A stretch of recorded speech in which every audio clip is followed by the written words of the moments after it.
Welcome to A Drink of Wisdom with Nathan Drinkard. I'm Jay Wise. Thanks for spending some of your time with us. As you well know, our show is hosted on the Anchor app, but we're also on all the other major podcast platforms such as Apple Podcasts and Spotify. And if you prefer the video format of the show, we're live at the A Drink of Wisdom YouTube channel. Like, listen, share, and subscribe. We appreciate all your support. We're back on a midweek show. What's going on, Drink? Another Wednesday. Can't complain. Another blessed Wednesday getting up, doing a show with my guy, Jay. So, you know what it is. We see what they don't. We're going to say what they want. And you know what time it is. Let's talk some sports, baby. Let's roll, baby. All right, here we go. In episode 47, CP3 comes up clutch. Tay Two Gloves hits Denver, and the NFL draft begins tomorrow night. We begin with a Bay Area beatdown as the Dallas Mavericks pounded the Golden State Warriors last night, 133 to 103.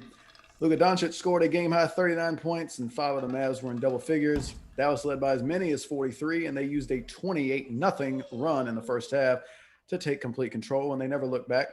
Steph Curry scored 27. Michael Mulder added 26, but the Warriors defense struggled all night, and the Mavs shot 52% from the floor, and they were 18 for 35 behind the arc. Dallas won for the 4th time in 5 games, while Golden State falls back to the 500 mark. All right, Drink, this was an awful viewing experience, so feel free to talk about the Mavs and Warriors in the broader context. Who the hell is Michael Mulder? Like, what? Like, what? Funny story. I just Googled him before we started. I still don't know. Yo, I'm going through the box scores, right? I'm like, all right, Steph Curry, Draymond, Wiggins, Mulder. Yo, this cat played 31 minutes, scored 26 points, and I've never heard of a day in my life. That's how you take your opportunity when you get a chance, folks. But with that said, listen, I know some people listen to our podcast or they watch it and they probably wonder why in the hell are these dudes talking about Dallas versus Golden State after what we witnessed. Folks, let me tell you something. We pre-pick these games, if that makes sense. So we talk about what games we think gonna do something, what's gonna hit. Usually it's a national televised game. And listen, it's not our fault that most of the games we pick, stars don't play, teams don't show up. We would love to be on here talking about a barn burner game just like anyone else. Unfortunately, we're not going to get those as much evidently this year because people are just sitting out. 72 game season, etc., etc. All right, cool. So, with that said, the Warriors, 31, they got, I think they fell to 500 because I think there was one game above 500 before this game. Yeah. So when I looked at this last night, I said, well, this is easy. Steph didn't play. And then I went back. Oh, he did play. So, I mean, in the grand scheme of things, I think you'll agree with me. The Mavericks is a better team than Golden State right now. Like, I'm not saying Luka is head and shoulders better than Steph or anything like that. I'm not comparing the superstars. I'm just saying, if you look at the teams, how they're currently constructed, the Mavs are better than Golden State right now. It could change next season. It could, all that, I got it. But right now, the Mavs are a better team. With that said, however, this performance by the Warriors ain't it. Like, I got it. I got it. No Klay Thompson, I got it. This ain't the Warriors that we see. This ain't it, though. This ain't it. And I ain't talking about Steph Curry per se, because he didn't have the best night, but he didn't have the worst night either. Like, he showed up to play. The problem is, the guy that showed up with him, Mike Mulder, I mean, what are we doing here? Are we going outside Lowe's, depots? We just picking up help? You need help? Come on in. Jump on the back of the truck. Now, take that however you want to take it. But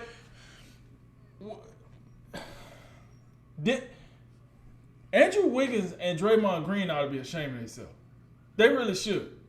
Because this guy Mulder got to come and help Steph. Especially you, Draymond, Mr. I've been a part of this. I've been a part of that. I've been around here just as long as Steph. Well, we expect you to score at least 8 points, Draymond. At least one. We ain't asking a lot. He took one shot last night. We ain't asking a lot, Draymond. At least one. Can we get a free throw? Oh, you. Let me see. Oh, did he? Oh, free throw. Boom, boom, boom. 0. Oh, you didn't go to the free throw line either. Thanks, Draymond. Thanks for coming. I see what this is. You just want to give us a bunch of lip service. Okay, cool. And then Andrew Wiggins over here.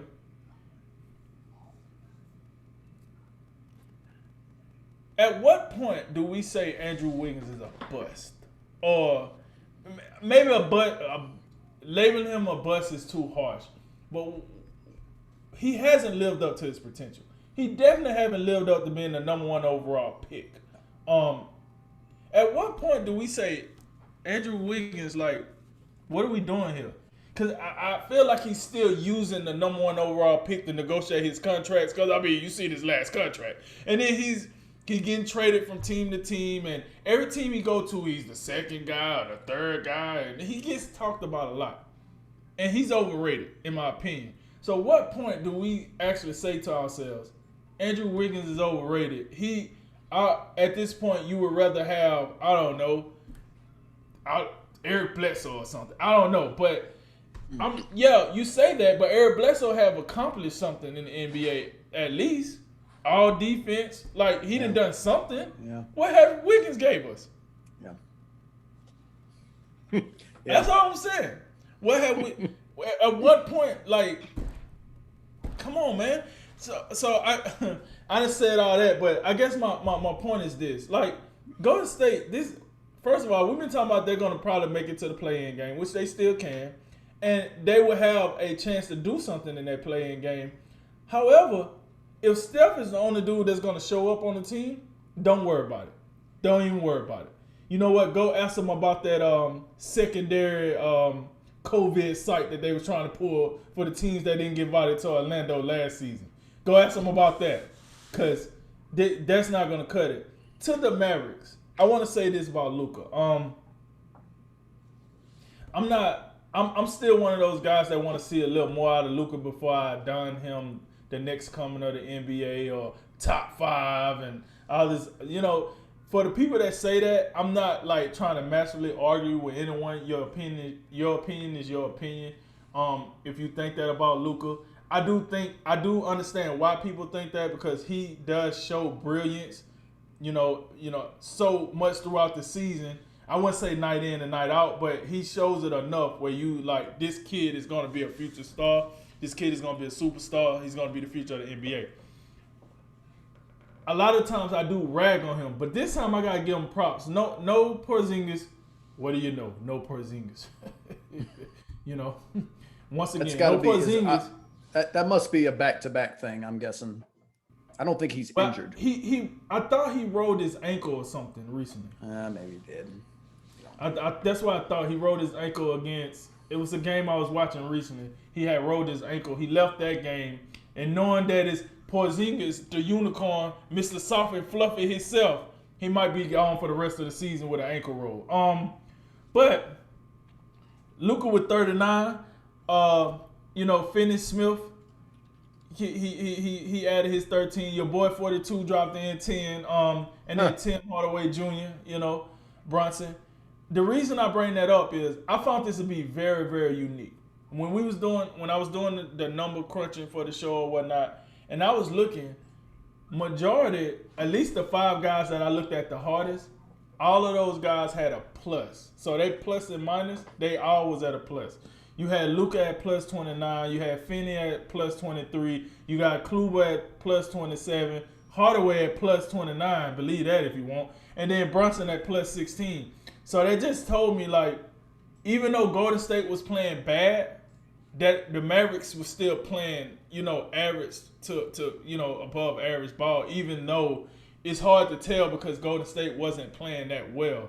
But I thought the Mavericks, if you actually break down the numbers, outside of the performance, the numbers will tell you that the Mavericks was playing pretty good ball throughout, for majority of the game anyway. Even though the Warriors was not playing their best brand of ball. So I look at this game and I'm not mad at it. You know why? Because all this does is reinforce what we were saying from the start. The Mavericks strike us as a team that could go in the playoffs and make some noise in the playoffs when healthy. Golden State play in at best. That's all silly for Golden State. Get in the play in tournament. You might win it, but once that first round start, hey, we know what time it is. So I just think both teams played in the manner that we actually look at them per se. Even though Steph Curry been playing so far out of his mind, we forget that this team is really, really deficient with talent outside of him and maybe one or two others. I ain't gonna say no names. So with that said, all I'll say is this game just showed us what we already knew, and we seen it in a bigger form last night. And the Warriors you can't be getting blown out by like 50 points. Like, come on, man. Porzingis didn't even play, but I feel like we seen what we seen with our eyes last night on the TV screen. Yeah, you were right, by the way. Porzingis sprained his ankle last week. He's out with another injury.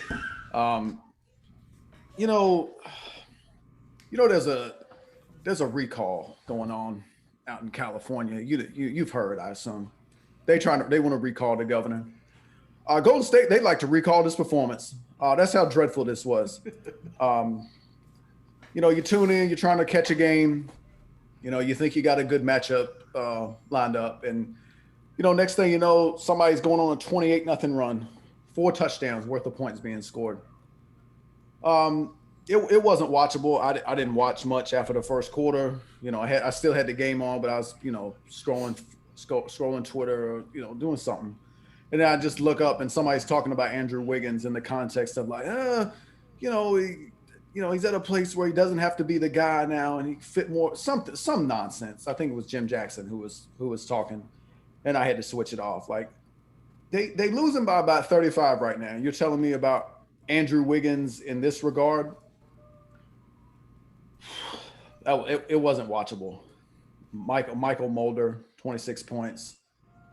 That has to be a career high. Yeah, and it's not Draymond Green, Andrew Wiggins, and throw in Kelly Oubre last night. Yeah, those 3 guys. These teams are pretty similar in the context that they have one superstar, MVP caliber player that you know what you're gonna get, and they have a bunch of other dudes who just come and go. Porzingis, we don't know when he's playing half the time, and then Golden State's got I'll use Wiggins and Oubre because those are the guys that they look to score. Draymond don't even bother anymore, and those guys are just the X factors. So you have a situation where you know what you're getting from that team's MVP. Everybody else, or the next guys, your second, third options, they just come and go. So obviously Dallas looks like a much better team right now. They've moved up into the 6th spot. I think I was talking about this, maybe a few weeks ago. I felt like Dallas was a team that could move up, and Portland has indulged them. Appreciate it out there, guys. So Dallas now is, as of this moment, they're out of the play-in. We know how big a deal that is. They're only 2 back of the Lakers, and I don't think it's not out of the realm of possibility they could catch them because the Lakers keep sliding. Anthony Davis is back, but LeBron is not back yet. So, the best I can think that the Lakers could do is maybe play a little bit above 500. I think Dallas could catch them. But yeah, Golden State, the best they could do, I agree. They get to the play-in. I mean, anything can happen in win a game, then play the 7-8 loser of that game, win another game. But, in the end, and this goes back to a broader point that I don't know if we have driven home hard enough yet. Whatever team gets into the play-in from the 9-10 perspective, the best you can do is get to the 8 seed and then get smoked in the first round. So the whole play-in hype thing, in the end, it's much ado about nothing if you're a 9 and 10 seed, because the best you can do is get the 8 seed and lose. So let me ask you this: so you think the Jazz without Mitchell, because we don't know when Mitchell will come back, will still be able to smoke whatever team that wins? And when you say smoke, I'm assuming you're talking like they're gonna sweep them, or are they going to gentleman sweep them? Whoever the winner of the play-in tournament for the West. Generally speaking, yes. Generally speaking, yes. Now I think, yeah, definitely whoever Brooklyn gets, they getting them out of here early. Utah, I'm a little less sold on Utah and Phoenix. There is a scenario where if Golden State could, like, I don't know, maybe not play like this, that I'd give Golden State a little bit of a chance against Utah. But I mean, you'd have to depend on guys that you just don't believe in, like an Andrew Wiggins, like a Kelly Oubre, and this team it's all about what they don't have in Klay Thompson. The more I watch them, the more apparent it becomes that how much they need him, how much they miss him, because everybody's keying in on Steph. There's far too many times where just I don't even know what Andrew Wiggins is doing. I think bust isn't the right word, but you 100% are correct talking about he hasn't lived up to the number one pick, and it's getting to a situation now where he got traded, and we're sitting here saying, oh, now a little bit of pressure being taken off him, he can be the number 3 guy. Well, my God, he don't even look like he can be a 3 guy right now. How far in the pecking order do we have to slide Andrew Wiggins down before we can have Andrew Wiggins in a winning situation? I mean, my God, do we have to slide him to the 6-man role? You need to be the next Lou Williams or something? Yeah, that ain't it for a former number 1 overall pick. They're just not. What are we talking about here? No. Yeah, this was horrible, and it's almost it's tough to talk about because this game wasn't competitive. It wasn't entertaining at all. I mean, who's next? Phoenix to the Knicks. Phoenix to the Knicks. Are you done with this game? I'm done with it. I'm done with this game.